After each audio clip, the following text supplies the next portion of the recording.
Assalamualaikum warahmatullahi wabarakatuh. Selamat siang, salam sejahtera bagi kita semua. Teman-teman yang saya banggakan, pada kesempatan yang baik ini kita akan membahas terkait dengan sumber historis, sosiologis, dan politik tentang konstitusi dalam kehidupan berbangsa dan bernegara di Indonesia. Bicara terkait dengan konstitusi yang ada di negara Republik Indonesia, maka kita tidak mungkin lepas dari sejarah panjang yang kemudian menjadi penting kita ketahui bahwa konstitusi yang ada di negara Republik Indonesia pasti mengalami berbagai macam pasang surut terkait dengan bagaimana mekanisme yang kemudian harus kita ambil sehingga kita menjadi negara yang tidak hanya diakui oleh rakyat Indonesia, tetapi juga diakui oleh negara-negara yang lain. Oleh karena itu, konstitusi ini dapat berupa hukum dasar tertulis yang lazim disebut dengan undang-undang dasar, dan dapat pula tidak tertulis. Tidak semua negara memiliki konstitusi tertulis atau undang-undang dasar. Seperti Inggris misalnya, sebagai negara konstitusional tetapi tidak memiliki suatu naskah undang-undang dasar. Oleh karena itu, ketika kita bicara konstitusi, maka paling tidak kita harus mengetahui pengertian konstitusi secara sempit dan konstitusi secara luas. Konstitusi dalam arti sempit ini merupakan suatu dokumen, seperangkat dokumen yang berisi aturan-aturan dasar untuk menyelenggarakan negara. Dalam arti luas, konstitusi merupakan peraturan, baik tertulis maupun tidak tertulis, yang menentukan bagaimana lembaga negara dibentuk dan dijalankan. Jika kita mengartikan konstitusi secara sempit, yakni sebagai suatu dokumen atau seperangkat dokumen, maka kerajaan Inggris tidak memiliki konstitusi yang termuat dalam satu dokumen tunggal. Oleh karena itu, bicara terkait dengan bagaimana kita kemudian mengelola negara ini harus mengambil pengertian konstitusi secara luas sebagai suatu peraturan tertulis maupun tidak tertulis yang menentukan bagaimana negara dibentuk dan dijalankan. Oleh karena itu, sebagai negara yang memiliki proses sejarah panjang Indonesia merdeka, dinamika ketatanegaraan seiring berubahnya konstitusi atau undang-undang dasar yang diberlakukan setelah ditetapkan satu hari setelah proklamasi kemerdekaan 1945, maka mulai berlaku sebagai hukum dasar yang mengatur kehidupan ketatanegaraan Indonesia dengan segala keterbatasannya. Oleh karena itu, kita harus melihat bagaimana ketika era reformasi pada pertengahan 1997, di mana negara kita dilanda krisis ekonomi, krisis moneter yang begitu sangat luar biasa, sehingga akibat dari krisis tersebut menyebabkan berbagai harga-harga melambung tinggi, terutama berbagai macam kebutuhan pokok. Dolar juga, nilai tukar rupiah terhadap mata uang asing terutama dolar juga merosot, sehingga terjadilah berbagai macam gelombang unjuk rasa yang besar sekali, terutama terjadi di Jakarta dan beberapa daerah. Dan ini tidak lepas dari gerakan yang dimotori oleh mahasiswa, pemuda, berbagai komponen, ya, di mana pemerintah sudah tidak mampu mengendalikan keadaan. Maka pada tanggal 21 Mei 1998, Presiden Soeharto menyatakan berhenti dari jabatannya, dan berhentinya Presiden Soeharto menjadi awal era reformasi. Salah satu tuntutan dari era reformasi adalah mengamandemen Undang-Undang Dasar 45, karena dianggap Undang-Undang Dasar 45 harus disesuaikan dengan perkembangan zaman. Yang nomor 2, menghapuskan doktrin dui fungsi Angkatan Bersenjata Republik Indonesia.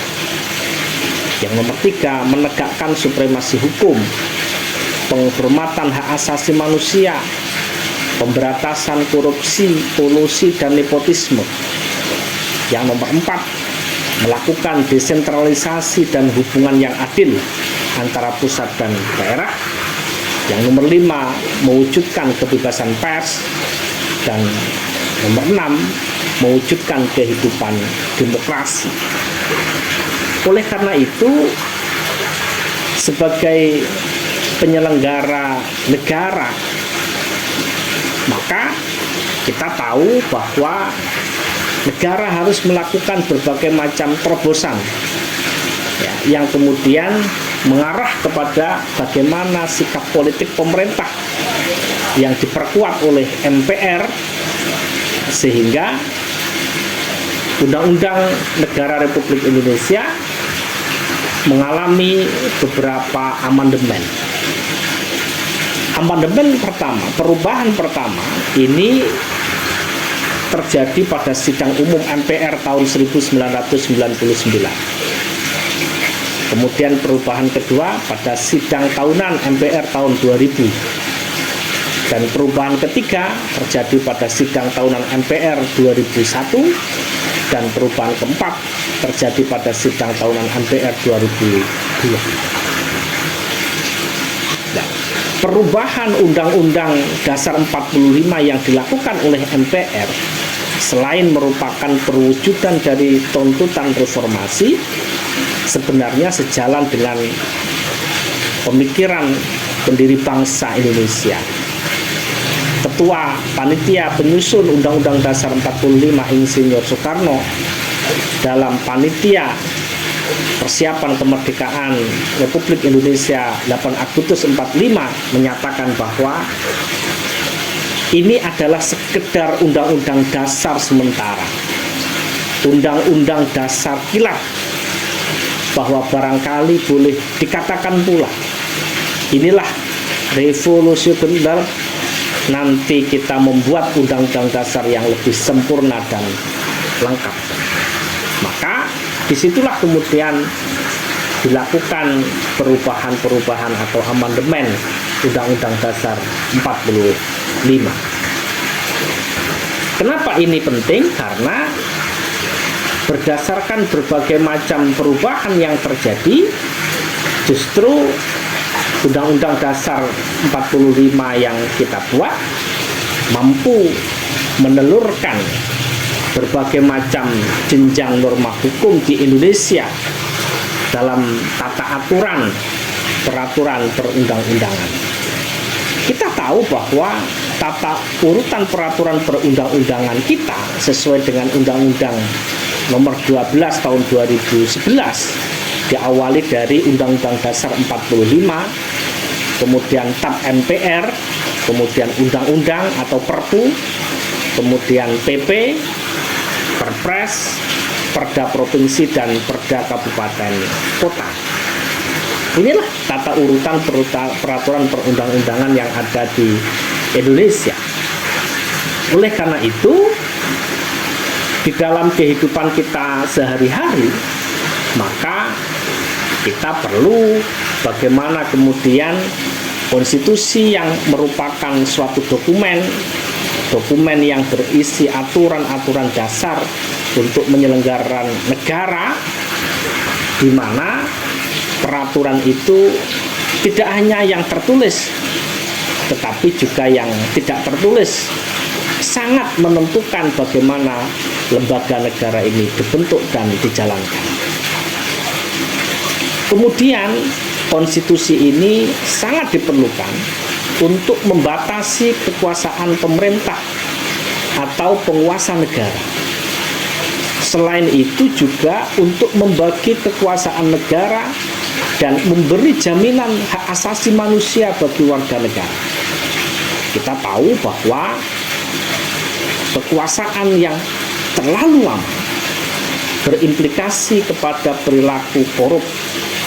Maka di dalam undang-undang kita, kekuasaan itu dibatasi di beberapa tempat, contoh presiden, maka hanya boleh digunakan oleh satu orang presiden menjadi 2 periode. Nah, ini untuk menghindari agar supaya tidak terjadi perilaku-perilaku korup. Konstitusi ini mempunyai materi muatan tentang organisasi negara, hak asasi manusia, prosedur mengubah undang-undang dasar. Kadang-kadang berisi larangan untuk mengubah sifat tertentu dari undang-undang dasar. Selain itu juga mencakup terkait dengan cita-cita rakyat dan asas-asas ideologi negara. Kita tahu pada awal-awal era reformasi adanya tuntutan perubahan Undang-Undang Dasar 45 didasarkan pada pandangan bahwa Undang-Undang Dasar 45 belum cukup memuat landasan bagi kehidupan yang demokratis, pemberdayaan rakyat, penghormatan terhadap hak asasi manusia. Di samping itu, Undang-Undang Dasar 45 ketika itu dalam tubuh atau batang tubuh, ya, dalam tubuh Undang-Undang Dasar 45 terdapat pasal-pasal yang menimbulkan penafsiran beragam atau multitafsir dan membuka peluang bagi penyelenggara negara yang otoriter, sentralistik, tertutup, dan praktek KKN yang begitu luar biasa, sehingga perlu perubahan Undang-Undang Dasar 45. Dalam perkembangannya, tuntutan perubahan Undang-Undang Dasar 45 menjadi kebutuhan bersama bangsa Indonesia. Oleh karena itu, MPR melakukan perubahan secara bertahap dan sistematis dalam 4 kali perubahan. Keempat kali perubahan tersebut harus dipahami sebagai satu rangkaian dan satu kesatuan yang melekat di dalam konstitusi kita. Dasar pemikiran perubahan Undang-Undang Dasar 45 adalah kekuasaan tertinggi di negara kita adalah di tangan MPR. Kekuasaan yang sangat besar pada presiden. Pasal-pasal yang terlalu luas sehingga dapat menimbulkan multitafsir. Kewenangan pada presiden yang mengatur hal-hal penting dengan undang-undang dan rumusan Undang-Undang Dasar 45 tentang semangat penyelenggara negara belum cukup didukung dengan konstitusi yang sesuai dengan tuntutan reformasi. Memang awal proses perubahan Undang-Undang Dasar 45 adalah pencabutan ketetapan MPR RI nomor 4 MPR _1983 tentang referendum pembatasan masa jabatan presiden dan wakil presiden, dan ketetapan MPR mengenai hak asasi manusia mengawali perubahan Undang-Undang Dasar 45.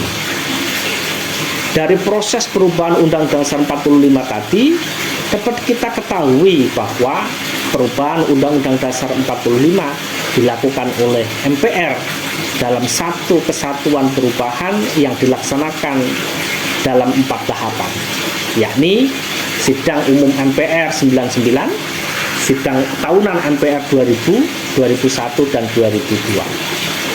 Kenapa? Karena hal itu terjadi perubahan Undang-Undang Dasar 45 yang telah disusun secara sistematis dan lengkap pada masa sidang MPR tahun 99 sampai 2000, tidak seluruhnya dapat dibahas dan diambil keputusan. Sehingga perubahan Undang-Undang 45 dilaksanakan secara sistematis dan berkelanjutan karena senantiasa mengacu pada pedoman pada materi rancangan yang telah disepakatinya. Oleh karena itu, Undang-Undang Dasar 45 menempati urutan tertinggi dalam jenjang norma hukum yang ada di Indonesia, sehingga berdasarkan itu secara normatif undang-undang isinya tidak boleh bertentangan dengan Undang-Undang Dasar 45. Karena apa yang ada di dalam undang-undang, apa yang ada di dalam PP, apa yang ada di dalam Perpres tidak boleh bertentangan dengan Undang-Undang Dasar 45.